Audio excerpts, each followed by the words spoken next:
Welcome back, everybody, and welcome if you're new. A very special warm welcome to the newcomers because there are a few of you. A couple of weeks ago, my good friend Chris over at the Perfume Nest gave me a very warm, humbling shout out on her channel, and that definitely brought some of you over here. So if you have come over from Chris's channel, then thank you for coming over and checking me out. And of course, my dearest thanks to Chris, who said lots of really lovely, heartwarming things, and I'm very grateful, and I really value your friendship as well, Chris. So thank you so much for your kind words. So today we have a bit of an unstructured video because I have been traveling for work over the last couple of weeks. I've decided I'm just going to go through some of my favorite things at the moment. Editing Cherie here. Originally this video was going to be about some favorite perfumes I've been sampling plus some favorite things in general from the month. However, it got way too long, so the only thing I'll be talking about in this video are the perfumes that I've been trying lately. So first up, I thought I might just talk to some fragrances that I've just really been loving at the moment. A couple are already known to you as being in my collection, and then the rest are samples of things that I have been given recently. We have a fragrance that is already in my collection. It is one that I've always liked, but I can't say it was a huge love for me to start with. But then over time, just sampling it and then eventually getting a bottle of it, I realized that I really adore this fragrance. And it has come in really handy for me over the last couple of weeks because, as I mentioned, I've been traveling. So it's just been a really terrific scent to have with me to be able to throw on, particularly as we are in summer here. So it's quite warm. And when you're traveling and you're running around and you're going from meeting to meeting, the one thing you do want is A, for your perfume to last, and B, for it to smell clean and fresh and to help you feel clean and fresh. I will stop rambling. The perfume that I'm referring to is Fleur de Peau by Diptyque. This is not a new fragrance. It's been on the market for several years now. It originally launched in 2018, and the nose behind this fragrance is Oliver Peau.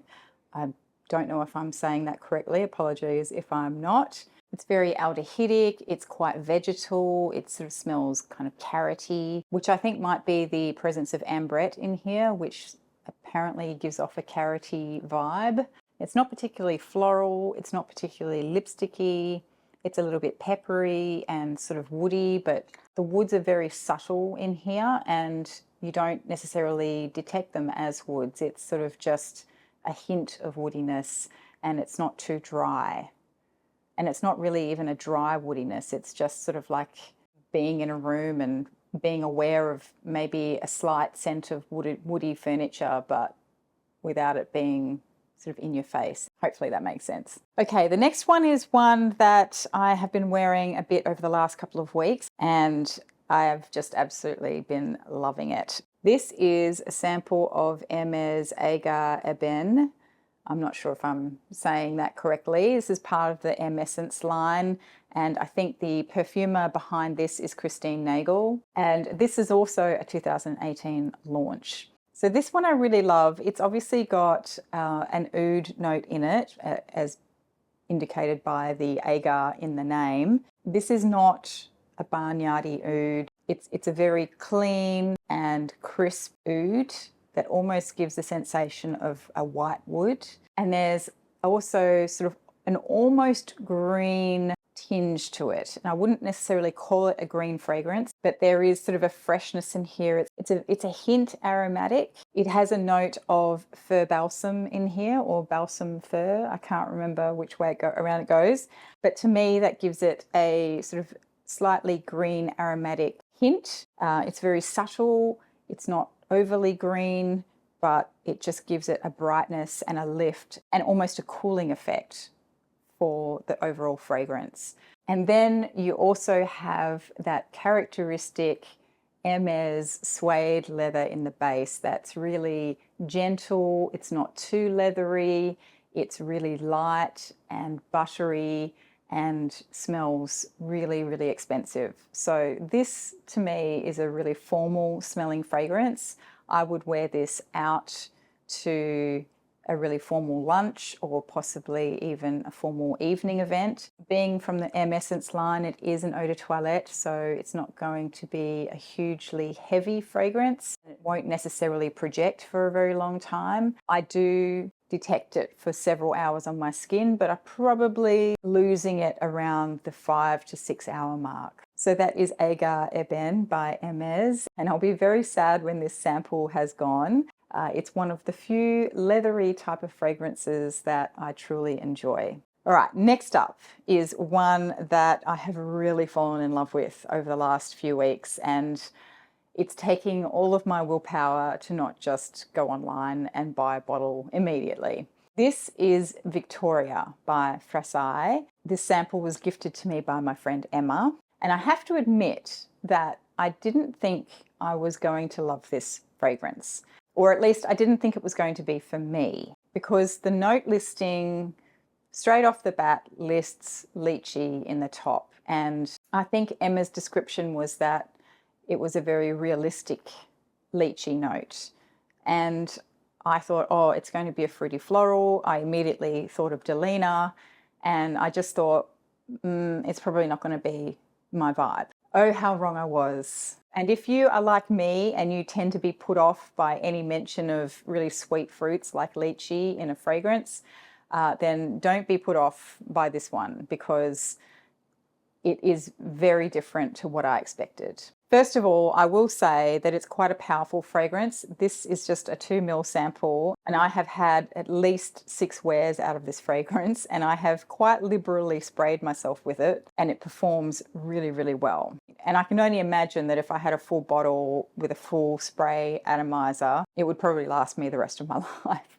Okay, so what does it smell like? It is sweet in the top, but it's not super juicy sweet. There is a little bit of juiciness there, but not too much. It is really balanced so well by some green notes, and it's not I wouldn't necessarily call it a particularly green fragrance, but there is a tartness in there. It's a little bit green. It has a note of litsi as well. And I have some essential oil of litsi. It's sort of a lemony, herbal kind of smell. And I would say that probably ties in well with what I'm generally smelling in this fragrance. It does have tuberose in here. There's also rose. And there's also petitgrain as well, which is to me sort of like a green, woody, almost lavender type scent. So those 3 things combined in the top really help to give it this fruity sweetness, but tempered by some aromatic notes, slightly woody notes, and a little bit green. It's beautifully, beautifully balanced. And the effect of that is that it makes it feel like you're smelling maybe a fruit on a vine or fruit on a tree in an orchard or something. So you just feel like you are surrounded by greenery. So it feels very photorealistic. There's also tuberose in here and rose, and as it develops into the dry down, it's a beautiful sillage. It has quite a bit of density to it. There's also resins in here. I can't remember all the resins that are listed. And there's some woody tones as well. So I find it to be quite an opulent perfume, although even when you put it on at first, it doesn't necessarily feel opulent. It just feels very fresh and sort of zingy and a little bit green and fruity. But then as it starts to wear, you get this beautiful floral, woody, balsamic sort of sillage, and it's beautiful. It really is beautiful. I have really loved wearing it to work, and I also find, and particularly because it lasts all day on me, and I love every stage of the wear. So even when it's getting really sort of at the end of its dry down, I don't find that there's any sort of sourness coming through. I still find that the dry down, even towards the end of its life, is still very interesting, and it doesn't sort of just become some generic woody or ambery base. It still keeps its interest and quirkiness that it had even in the opening. So I know I've just really hyped this, but I adore this fragrance, and I think it's definitely just sort of been bumped up to a higher priority on my wish list.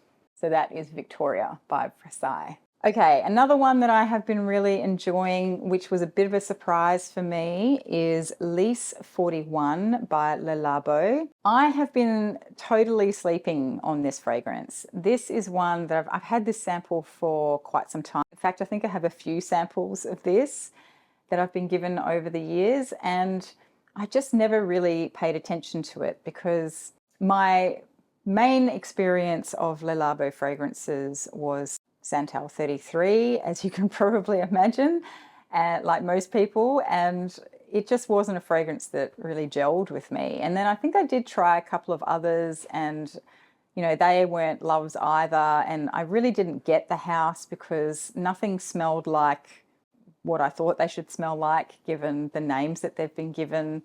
And so in the end, I found them too confusing. I hadn't found a love, and I just ignored the rest. Lately, I have been discovering some fragrances from this house that I really enjoy. Musk 25 is one that I spoke about in my musk video not too long ago. I also quite like the matcha one. I can't remember what it's called now. This is another one that really surprised me. This one to me is primarily tuberose and jasmine. They're really competing for top spot, these two florals in this fragrance, as they usually do. I do find them to be quite natural smelling. It's quite fresh. It feels sort of watery, but it's also very powerful. It's a little bit indolic, but I would say the indolic angle kind of leans earthy. So it doesn't smell too skanky. It just has a realistic tone to it. It's kind of a powerhouse fragrance, and I think it would last very well. Certainly from the sample sprayer, I have found that it lasts pretty much all day on me. And the opening is very crisp, but then it sort of dries into a sort of a more musky white floral, tuberose jasmine white floral fragrance. And it does have a sort of a hint of greenness to it as well. So obviously there's a bit of a theme going on here. I'm really liking the green notes at the moment. Yeah, I think that's really all I want to say. I don't think it's an overly complicated fragrance, but I just think it's done really, really nicely. It's very translucent, it's very clean. I haven't decided whether I love it enough to upgrade to a full bottle, because I feel when I describe it, I feel like something like Honor 43, which I already have a full bottle of in my wardrobe, probably satisfies the same desire that I have to want to wear this fragrance.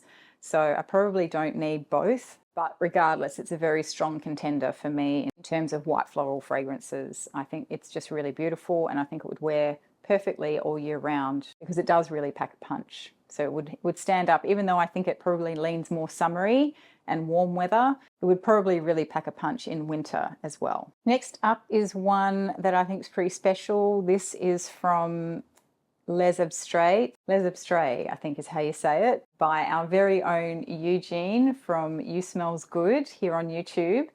And this is La Douleur Exquise. I bought this sample pretty much the moment it launched, and I do have another one from the line on its way to me as well. And I was blown away by this fragrance. It is very moody. It's a non-sweet, slightly smoky, resinous rose. It's extremely addictive, somewhat melancholic, but I think that's the point. But at the same time, I find it very, very comforting. It feels like it leans a little bit animalic, but I think that could be the leather accord as well. It's quite a dark leather accord that's in here, but also it's quite spicy or maybe a little bit peppery. I don't know if it's peppery per se, but it definitely feels like there's spices in there, dark spices.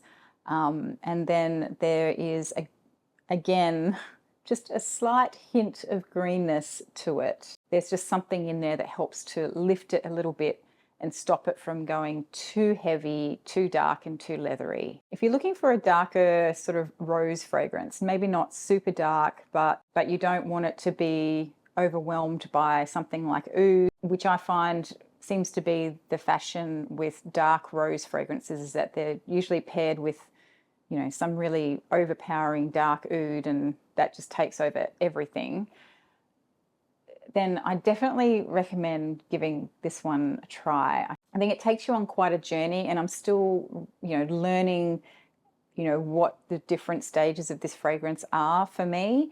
But without wanting to pick it apart, I would just say it's a really beautiful, moderately dark rose that is supported by a gorgeous, spicy, resinous, leathery undertone.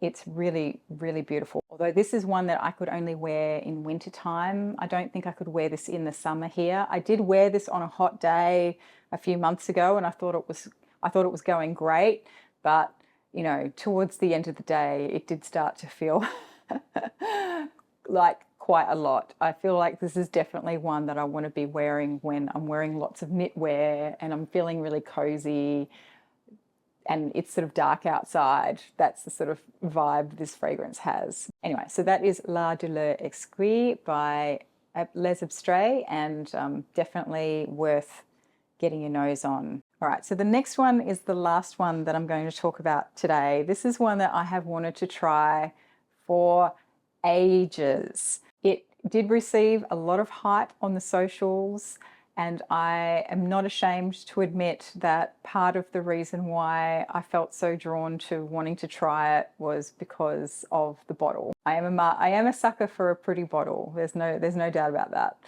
This is a sample of EBK's Ruby and Vanilla Neroli.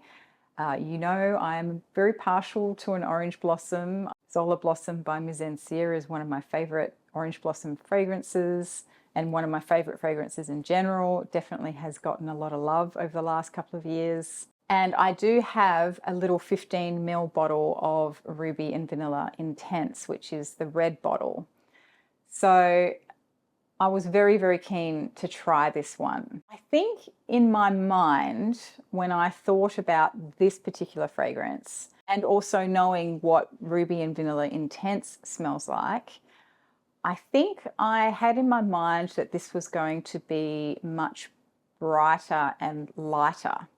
And I thought the Neroli was going to have a lot more presence in here. Now, the Neroli is definitely present, and I do feel that this is not as dark as the Ruby and Vanilla Intense, which I can really only wear on the coldest days in wintertime. However, I don't think this is one that I could necessarily wear in the heat of summer, which is what I had in mind for it when I first heard about it. And that's fine. I think that's just my perception of it. I don't dislike it. It is still very sweet. So if you have tried the Ruby and Vanilla Intense and you know how sweet that is, this is no different. It definitely packs a punch in the sweetness department. I also get quite a distinct woodiness in here as well, which gives it a lot more depth than I guess what I had anticipated. And there's definitely that sweet ambery vanillic base that you get in the Ruby and Vanilla Intense.